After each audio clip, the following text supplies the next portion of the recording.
Charly, ¿seguís componiendo igual que en Sui? ¿Seguís siendo el mismo compositor de Sui?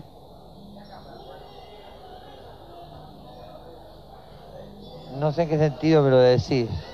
Melódicamente, armónicamente, como... No, sé más acordes, sé menos acordes, soy más discreto, desafino menos, puedo intentar otras cosas, pero básicamente soy el mismo. Digamos, el feeling es el mismo.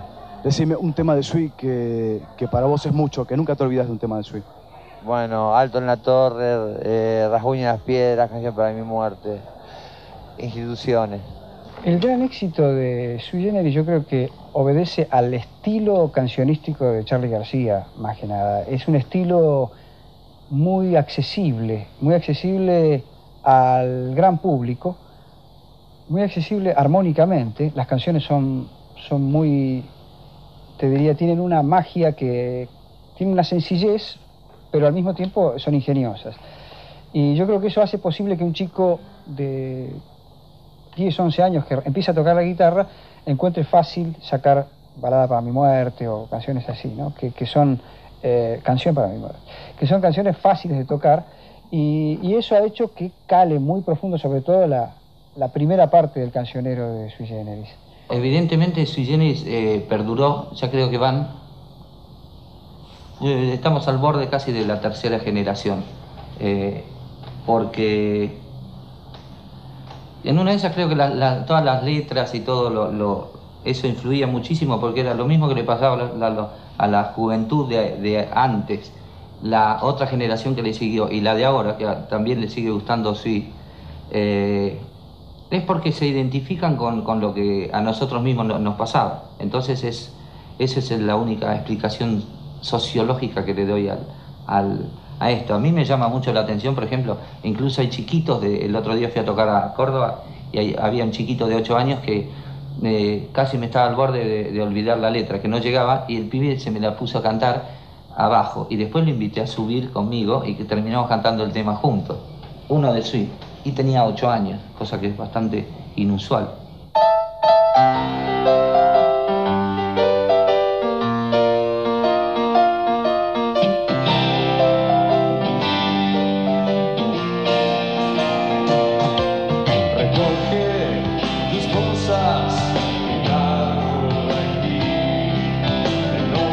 Yo tenía 14 años, Charly tendría 16, más o menos por ahí.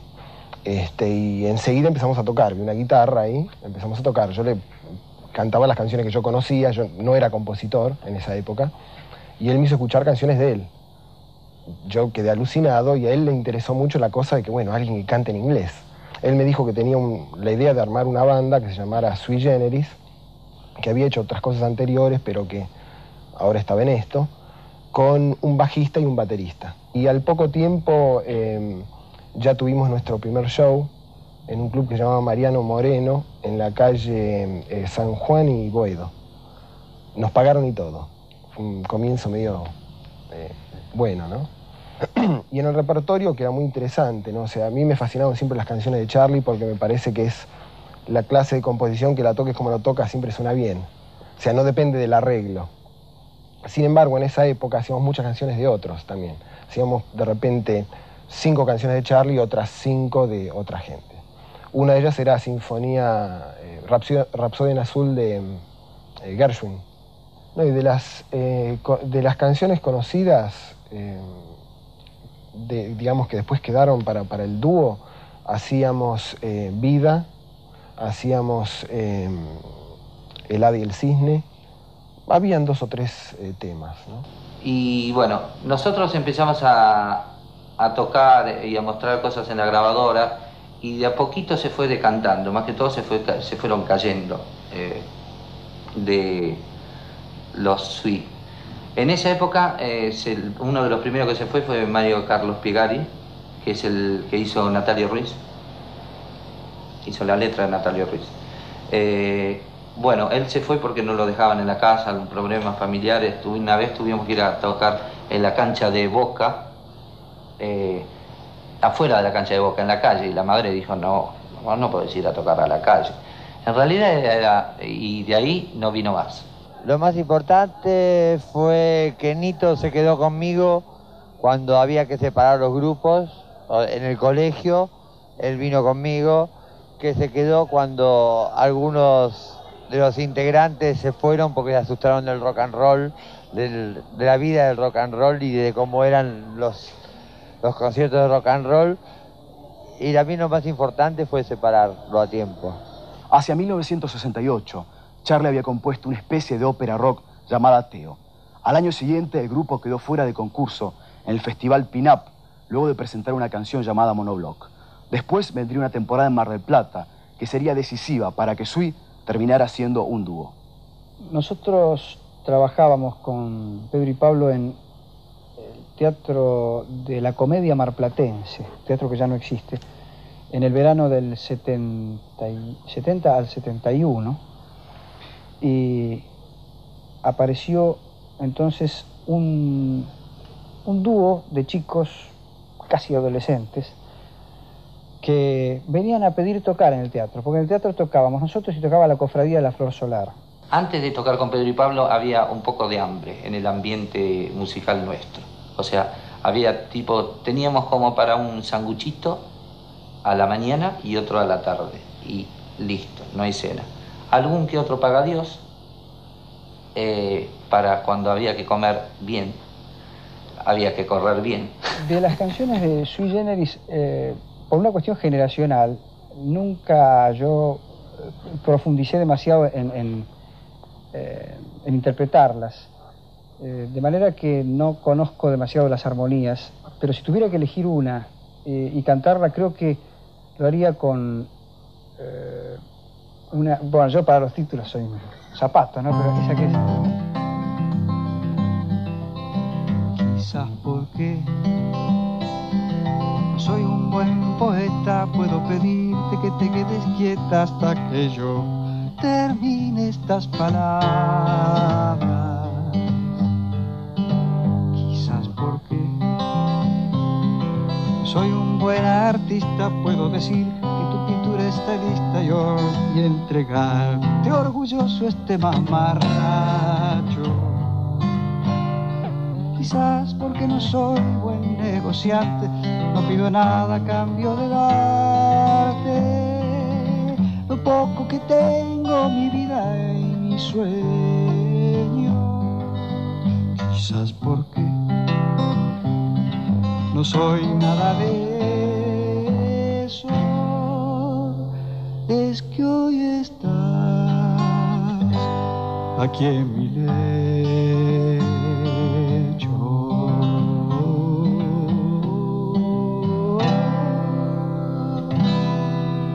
Más o menos así era. La primera grabación de Sui Generis le debe la vida a un tipo que se llamaba el Gordo Pierre, que hinchaba las pelotas todos los días. Que era amigo nuestro, que nos traía las provisiones, traía Coca-Cola, sándwiches, paquetes de sándwiches, cigarrillos, y hinchaba tanto las pelotas con las provisiones que al final un día escuchamos una cinta de unos chicos que él tenía que era Charlie y Nito, y la escuchó Jorge también, lo aprobó, y bueno, empezamos a grabar junto en el medio de la maromba de la pesada, porque la pesada grababa de las 8 de la mañana a las 8 de la noche.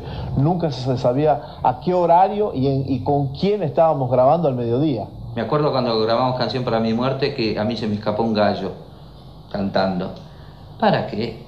Del otro lado de la pecera, como creo que lo llamábamos, porque estaban toda la banda de la pesada rock and roll estaba atrás en la cabina de control, y nosotros dos solitos cantando, y todos haciéndonos burla, mirá qué blanditos que son, que todo lo otro. Después nos dimos la buena venganza, pero era rarísimo, y cuando me equivoqué ahí, me gastaron, y yo dije, no, vamos a hacer otra toma que yo lo puedo hacer bien, y después salió la que quedó. Obviamente tiene una serie de imperfecciones de sonido y pequeñas cosas, porque estamos grabando en 4 canales, y meter todo lo que tocábamos en 4 canales realmente había que hacer maravilla.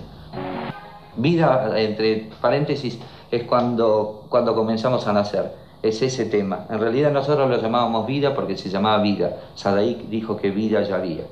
Entonces nos quedamos sin vida y pusimos cuando comenzamos a nacer, en vez de vida. Y llamamos al long play vida. Bueno, después de vida, que le funcionó muy bien al toque, mira, o sea, nosotros nos quedamos bastante, teníamos hambre, pasamos un poquito de hambre en Mar del Plata durante ese verano, que fue bastante duro. Y en marzo, cuando volvemos, empieza a vender el disco Vida y le va fantástico. Ahí empezamos a hacer shows y shows y shows y empezó a crecer un poquito más. Obviamente la grabadora quería tener otro disco, un disco más. Entonces ahí salió Confesiones de Invierno, que cambió radicalmente. Si es que no sé si cambió, creció bastante más. Y ahí ya teníamos un poquito más podíamos tener más exigencias con el disco. Y Confesiones de Invierno ya lo hicimos con 2 temas, con toda la orquesta, con coro. Lo grabamos ya en 8 canales. Era una maravilla grabar en 8 canales. Después de editar sus 2 primeros discos y tras participar en la versión de la Biblia con arreglos de Gustavo Beitelman, Sui Generis decidió comenzar la grabación de su tercer álbum con algunas modificaciones. Sintetizadores en vez de piano acústico y letras políticas en vez de letras adolescentes. En aquella época, como lo dice su canción Las aventuras del señor Tijeras, la censura era muy fuerte y Sui Generis debió cambiar algunas letras a último momento. Cambiamos, por ejemplo, y tuvimos que sacar 3 temas. Botas Locas, otro tema que salió contra la institución policíaca, pero que en realidad era pedirle perdón. No pedirle perdón, pero pobre santo, ¿no? Y bueno, todo el cambio de letras yo me acuerdo que fue bastante brusco y en un momento casi ni llegamos a terminar el disco. Y entre Reinaldo y yo lo agarramos a Charlie y decimos, tenemos que terminarlo el disco. Hay que cambiar algunas palabras, se cambiaron algunas palabras. Entonces fue un long play medio conflictivo. Todavía se escuchás, dime quién me lo robó, ¿viste? Todos sabemos que fue.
Sui Generis apareció en un momento, lo cuento yo como fan también que era del grupo, ¿no? Apareció en un momento en el cual la música de rock era todavía totalmente subterránea, funcionaba por avenidas alternativas, ¿no? Se le daba poco y nada de difusión y Sui Generis fue una de las primeras puntas, tal vez la primera punta que abrió. Almendra tal vez fue el antecedente previo, pero Sui Generis finalmente consiguió que la cosa se pusiera mucho más masiva y todo con un mensaje profundo, con una fuerza de cambio social. Yo creo que Sui Generis le cambió la cabeza a una generación, ni más ni menos que eso. Casualmente, Sui Generis nació en septiembre, tipo discográficamente, mediados de septiembre, y murió también en septiembre. O se deshizo, para no decir se murió. Después de Instituciones, la separación parecía inevitable, ya que Charlie había decidido seguir los caminos del sinfonismo y alejarse cada vez más del folk. La idea original era grabar un disco testamento llamado Ácido, pero finalmente Charlie y Nito decidieron filmar una película y hacer un gran recital en el Luna Park. Lo que pocos esperaban era que la convocatoria superara los 25.000 espectadores. Me gusta la letra que tiene, porque llega a profundidad a lo que dice. Tengo miedo. Porque son lo mejor que hay acá en el país, sin duda. No fuera de broma, porque me gusta. ¿Qué sé yo? Me gusta. Porque hacen una música y una letra tremenda. Es un testimonio, la verdad. Bueno, la película de Dia Sui Generis fue una idea que hicieron entre Torre Nilsson, que puso un dinerín, Casa América, se puede nombrar, sí, y Jorge Álvarez. Dijeron, ¿por qué no hacer la primera película? Porque en realidad sería la primera película de un grupo, que sería como un videoclip grande, porque dura 75 minutos. Y bueno, filmamos, de la película lo que más me acuerdo, bueno, sacando todas las partes del recital, que eso es obvio, hicimos partes cada uno. Eso fue lo más divertido. Bueno, yo tuve que hacer un hada, un cisne, por ejemplo, nadando, una exigencia de la producción, cosa que a mí me daba, acá lo tenía. Porque yo no lo quería hacer. Yo tenía que tirar la pileta y nadar, y se supone que iba a ser una especie de ballet abajo del agua. Yo salía a borbotones, me salía el agua de tanto tirarme a la pileta. Me llevaron un día a filmar entero y fui solo porque no fue ni Charlie, ni Rinaldi, ni nadie. Tenía que filmar esa parte y me tuvieron de acá para allá, tirándome a la pileta, salí, tirate a la pileta, salí, tirate, nadate un rato, salí, así.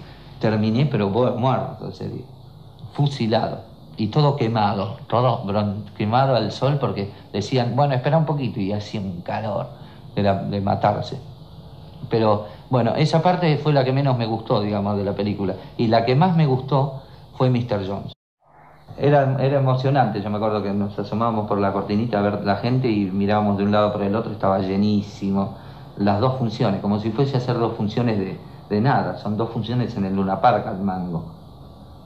Y era emocionante. Y después de lo que quedó de raro, ahora se festeja después de cualquier recital. Ese día cada uno se fue por su lado y cada uno raramente se quedó absolutamente solo. O sea, yo me fui a una pizzería de Cabildo y General Paz, me compré el diario, me senté a comer pizza y después me fui a dormir. Creo que fue una de las decisiones más inteligentes que tomé en mi vida. ¿Por qué? Porque ya no era lo que era antes, porque no daba para cambiarlo y porque de alguna manera provocó un fenómeno que fue la despedida de Sui Generis y todos esos mega conciertos. O sea, creo que fue piola. O sea, Nito también está de acuerdo, ¿eh? O sea, nosotros íbamos, nos molestábamos en cantar, tocar más o menos bien, y la gente cantaba tan fuerte que nos tapaban los equipos. Entonces ya directamente entramos en la joda, porque decimos, una vez yo me acuerdo que en Isidro Casanova, en un boliche, directamente cambiamos, yo fui al piano, Charlie fue a la guitarra, Rinaldo fue a la batería y Juan fue al bajo. Y la gente, chocha igual, estaba encantada que estemos ahí. Era un fanatismo ya ciego.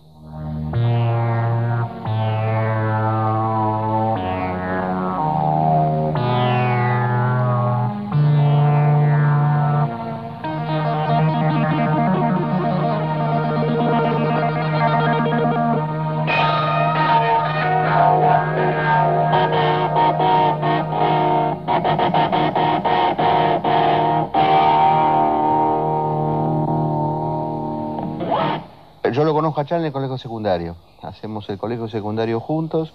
Él ya desde la época que yo me acuerdo quería armar un grupo musical. Era un tipo súper talentoso. Y me engancho con él como para armar ese primer grupo, que dura durante todo el secundario, que va pasando distinta gente, hasta que termina el colegio secundario y para mí termina el grupo. Por distintos motivos que tenían que ver conmigo, que yo tenía que salir a trabajar y bueno. Y él sigue, había pasado Nito, había pasado Carlos Piegar, había pasado un montón de gente de un grupo grande. Y los que terminan quedando y se llevan el premio, como corresponde, son ellos dos, que se la bancan durante todo ese tiempo y siguen después. A mí me gustaba mucho lo que hacía Charlie en la primera época. Y realmente me fue dejando de gustar a la medida que el tiempo iba pasando. Obviamente por eso dejé de tocar en algún momento.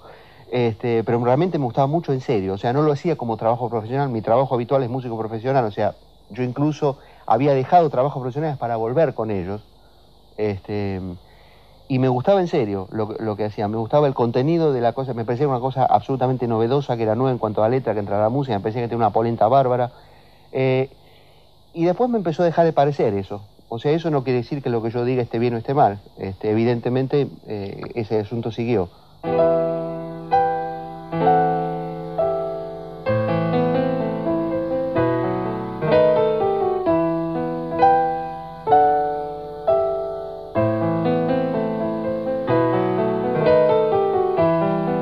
Tendré los ojos muy lejos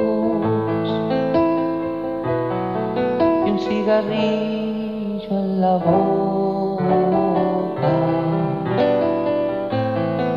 el pecho dentro de un hueco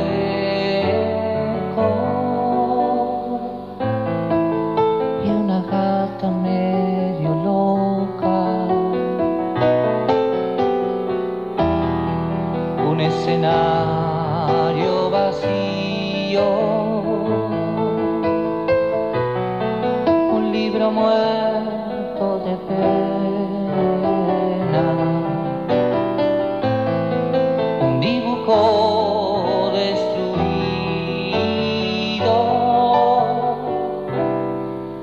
y la caridad ajena, un televisor eléctrica compañía,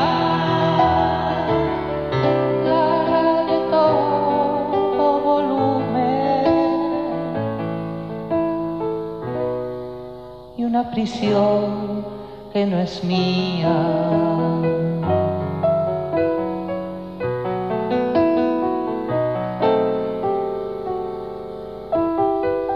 Una vejez sin temores y una vida reposada,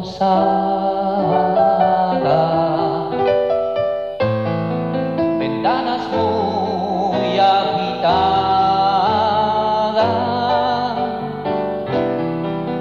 y una cama tan inmóvil. Y llegamos a Buenos Aires y dijimos, bueno, me parece que ya no da para más. Está todo roto, tarda un mes y medio que hay que parar para arreglarlo. Nos separamos. Y en realidad nos separamos hacia fines de septiembre, principio de octubre, que fuimos a ese lugar. El 5 de septiembre es la despedida oficial acá. Pero después seguimos tocando un mes más o menos. Y ahí sí, terminamos. Pero terminamos amigos. Nosotros, por ejemplo, en la despedida del 5 de septiembre había gente llorando y nosotros nos estábamos muriendo de risa, por no decir otra cosa. Ya habían tenido mucho éxito con su primer long play, entonces, y por ejemplo León también con su long play, Porcheto también estaba teniendo bastante suceso. Entonces la cosa era como recuperar la cosa más artesanal, ¿no? Entonces ellos pegaban los afiches en la calle, yo te puedo jurar que ellos estábamos todos en banda por Corrientes pegando unos afichitos que decían Por su Hijieco y la banda de avestruces domadas, que nadie sabía todavía quiénes eran, que eran ellos, ¿no? Pero bueno, esto convocó muchísima gente. Este grupo surgió un poco después de los shows de cada uno, nos juntábamos en algún living para tocar. Yo cantaba esta canción de Charlie, Quiero ver, quiero ser, quiero entrar, y Todos los caballos blancos de León, y así como una cosa muy espontánea se me incluyó en el long play, en las giras, así con un lugar importante. Yo recuerdo realmente que ellos respetaban muchísimo lo mío, ¿no?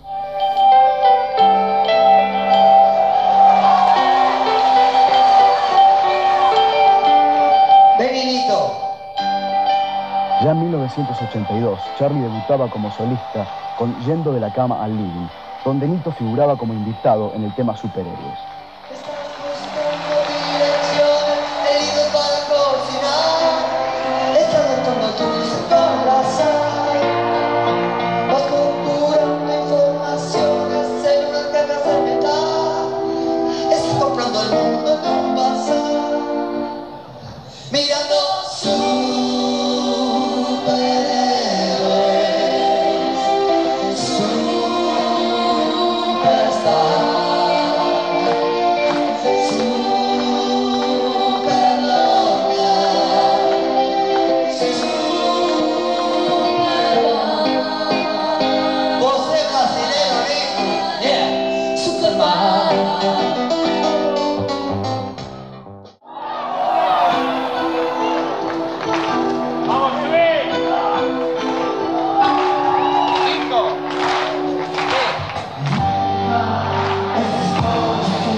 Él me dijo que tenía la idea de armar una banda que se llamara Sui Generis, que había hecho otras cosas anteriores, pero que ahora estaba en esto, con un bajista y un baterista. Y al poco tiempo ya tuvimos nuestro primer show en un club que se llamaba Mariano Moreno, en la calle San Juan y Boedo. Nos pagaron y todo. Fue un comienzo medio bueno, ¿no? Y en el repertorio, que era muy interesante, ¿no? O sea, a mí me fascinaron siempre las canciones de Charly porque me parece que es la clase de composición que la toques como lo toca siempre suena bien. O sea, no depende del arreglo. Sin embargo, en esa época hacíamos muchas canciones de otros también. Hacíamos de repente 5 canciones de Charly y otras 5 de otra gente. Una de ellas era Sinfonía, Rapsodia en Azul de Gershwin. No, y de las canciones conocidas, digamos que después quedaron para el dúo, hacíamos Vida, hacíamos... A esto, a mí me llama mucho la atención, por ejemplo, incluso hay chiquitos, el otro día fui a tocar a Córdoba y había un chiquito de 8 años que casi me estaba al borde de olvidar la letra, que no llegaba, y el pibe se me la puso a cantar abajo, y después lo invité a subir conmigo y que terminamos cantando el tema juntos, uno de Sui, y tenía 8 años, cosa que es bastante inusual.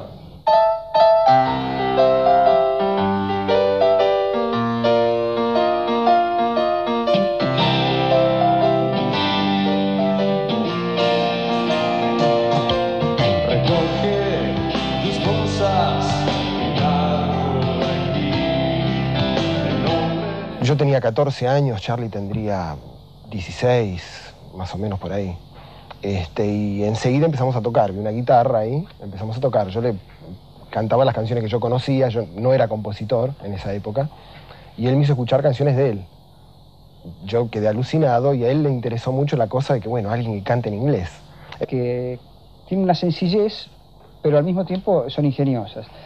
Y yo creo que eso hace posible que un chico de 10, 11 años que empieza a tocar la guitarra encuentre fácil sacar Balada para mi muerte o canciones así, ¿no? Que son Canción para mi muerte, que son canciones fáciles de tocar y eso ha hecho que cale muy profundo, sobre todo la primera parte del cancionero de Sui Generis.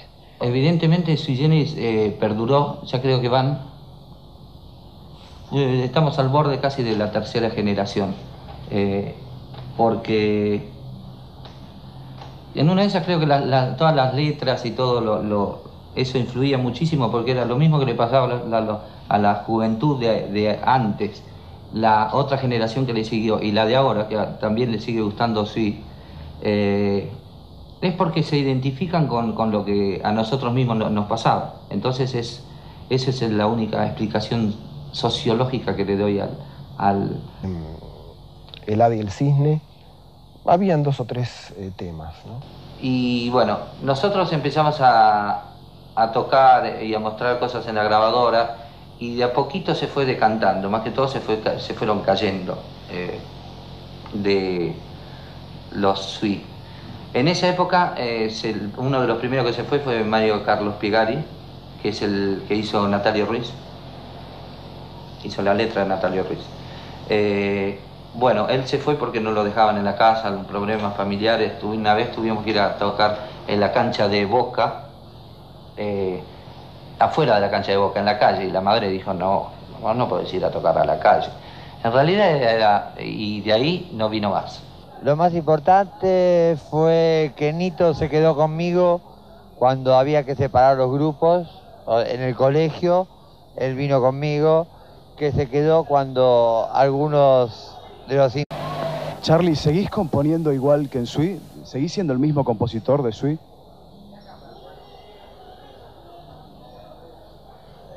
No sé en qué sentido me lo decís.